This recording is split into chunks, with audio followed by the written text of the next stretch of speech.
My silver medal topic, this one. What is my silver medal topic? Fuck. Ron Rivera. Oh, shit. Yeah, you're right. So, this is really interesting, actually. Ron Rivera, the first coach fired this year. Are you kidding me? Ron Rivera, the Carolina Panthers coach. He was the first one fired. I could think of a lot of coaches. I think I just mentioned one, actually, who should have been the first coach fired. Right. Who do you guys think should and then will be the next coach fired? And then do you think they pulled the plug too early on Rivera? I actually think they did. Cam Newton got injured this year. That's ridiculous. You want to go first, Russ, or me? Yeah, I can go. I think Ron Rivera, as a coach, as a person, deserved to at least see the rest of the year out. I think there were a lot more coaches who deserved to get fired. The fact that Jake Gruden was the first coach to get fired in Washington, that was the one that you would say, okay, that needed to happen. I think you could have made the argument for Freddie Kitchens to be fired before Ron Rivera. Jason Garrett, a guy we're going to talk about later. I think that's a guy who probably on any other team in any other organization gets fired maybe 2 weeks ago, especially after their embarrassing showing against the Chicago Bears this week. That's a guy who, how he's still coaching, and this is no knock to him, but the thing I've always given him credit for over the years, despite all the times he's been on the hot seat, was the guys never quit on him. The players seem to like him a lot. Absolutely. And what we watched when they played the Bears in week 14 was a team that quit. And we're really just like, I mean, what we doing in Chicago after the game? Like, it really wasn't. You could see on their faces on the bench that, it's falling apart. So I think that's the guy that I would have put my money on to be the next coach fired around Rivera. Yeah, that's a great choice. No, I definitely agree. There's a lot of guys that should have got fired before him. You said Jason Garrett. I mean, they made Mitchell Trubisky look like Tom Brady last night. That was crazy. That might have been one of the best games Trubisky's played all season too. And there's all things Career.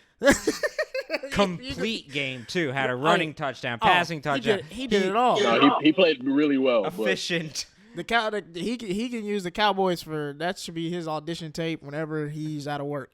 That was amazing. What the Cowboys made him look like. Jason Garrett definitely should be fired. I think Dan Quinn and the Falcons should have got fired. His team kind of like turned up for him like 2 games in a row to make it look like it wasn't all his fault, but he definitely should get fired. I think there's too much talent on that team to be that bad.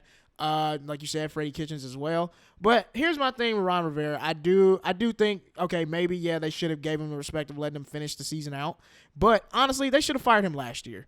Like, this dude has had Cam Newton in his prime and Luke Kuechly in his prime, and it's just like nothing has come from it. Literally nothing. They've been like kind of like the second best team in the NFC South for the last few years, only because the NFC South has been so bad. Because the Buccaneers have never been able to put it together, and the Falcons had that one good season where they went and choked the Super Bowl. And so the Panthers have kind of like skated through, like being like, oh, we're like the next best team after the Saints. But it's just like the drop-off in the NFC South has been so bad for the last few seasons that it's not really much to brag about.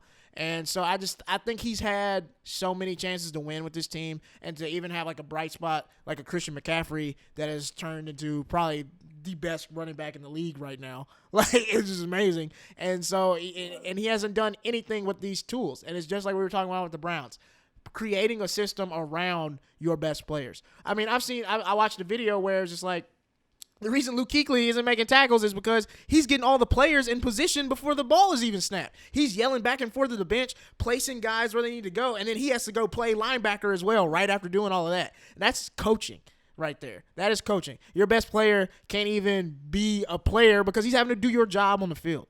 And so it's just like a head coach in the NFL is supposed to be able to delegate to the right people and have a good team around him. And Ron Rivera has not been able to do that for the Carolina Panthers. And so I get why they fired him in the middle of the season, but I would have let him finish because he's Ron Rivera. But it's just like, you should have done this last year.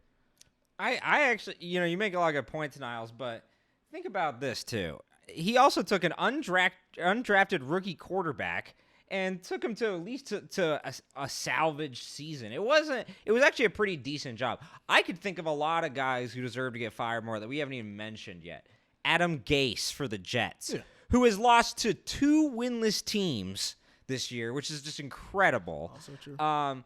Vic Fangio for the Broncos, who just completely ruined a team. I forgot they was a team. That actually had some decent talent. Joe Flacco, a former Super Bowl champion. And then maybe the ultimate one, I had to Google this guy. I couldn't even figure out. I was like, I'm a sports nerd. Who is the Bengals coach? Who is he? And Zach Taylor? Yeah, I had to Google him just now. Zach Taylor. Man. This guy he hasn't shown any promise this year. They are the worst team in the NFL by far. Why isn't he on the chopping block? I don't think Zach Taylor is a real person. That is 3 children in a trench coat coaching that team.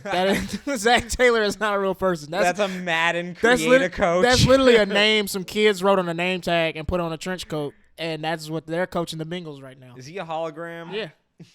In fairness to Zach Taylor, that was a bad team when he inherited it. And then on top of that, he's had no AJ Green all season long. No AJ Green. They don't really, Joe Mixon is a all right running back, but they have no quarterback. Their defense isn't great. Their offense isn't, their offensive line struggles at times, especially in pass protection. So I really can't blame him that much. And for Fangio to shoot him some bail, they lost Bradley Chubb in like the 3rd week of the season. Yeah. And you were supposed to have Bradley Chubb and Von Miller on the edge rushing the passer, and you haven't had that. Yeah. And so that defense has, even though they've been okay, had taken a step back from that should probably be a top 5 defense. And they're probably around 10 or 11. So, and then on top of that, they went and signed Joe Flacco for whatever reason.